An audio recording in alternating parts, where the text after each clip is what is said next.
Bismillahirrahmanirrahim. Assalamualaikum warahmatullahi wabarakatuh. Perkenalkan, nama saya Santi Werati, Fakultas Tarbiyah, jurusan Pendidikan Agama Islam, mahasiswi Institut Agama Islam Al-Quran Al-Ittifaqiyah Indralaya, Ogan Ilir, Sumatera Selatan. Saya akan memaparkan makalah saya yang berjudul Entrepreneur dalam Sejarah Nusantara. Apakah yang dimaksud dengan entrepreneur? Entrepreneur adalah seorang yang berani menghadapi ketidakpastian dan risiko terhadap bisnis yang sedang dijalankan. Dapat disimpulkan bahwa entrepreneur adalah pengusaha yang dapat memberikan perubahan dalam mengembangkan suatu bisnis. Sekarang memasuki entrepreneur dalam sejarah Nusantara.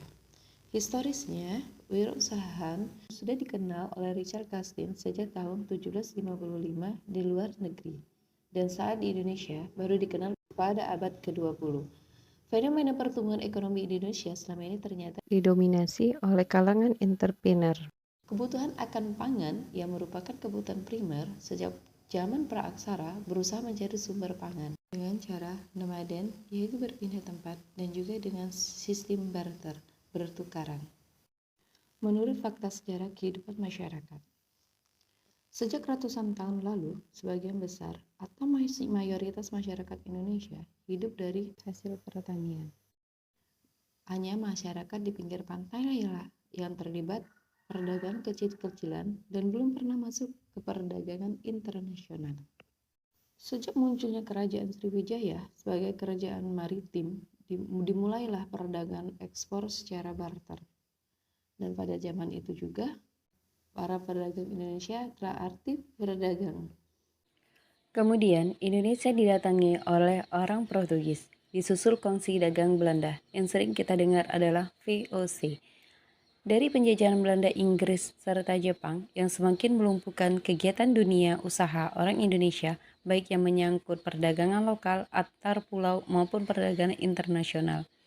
Dan keadaan ini juga semakin diperparah lagi dengan kebijakan Belanda memakai orang Cina sebagai perantara demi memudahkan penjajahan Belanda ke Indonesia.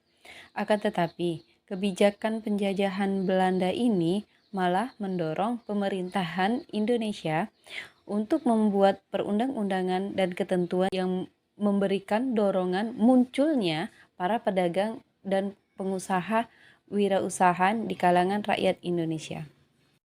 Pemerintahan Indonesia menyadari bahwa dalam mengisi kemerdekaan harus juga ditopang dengan perkembangan dunia usaha yang dikelola oleh orang Indonesia sendiri.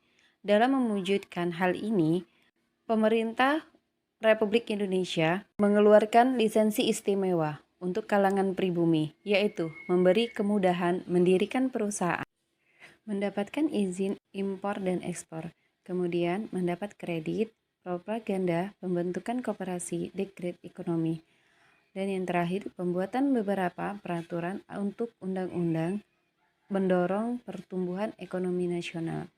Pemerintahan Republik Indonesia juga membuka sekolah kejurusan dan kursus di bidang usaha sebagai saran penunjang untuk meningkatkan peminat generasi muda untuk menjadi entrepreneur. Demikianlah artikel saya tentang entrepreneur dalam sejarah Nusantara. Terima kasih. Alhamdulillah. Assalamualaikum warahmatullahi wabarakatuh.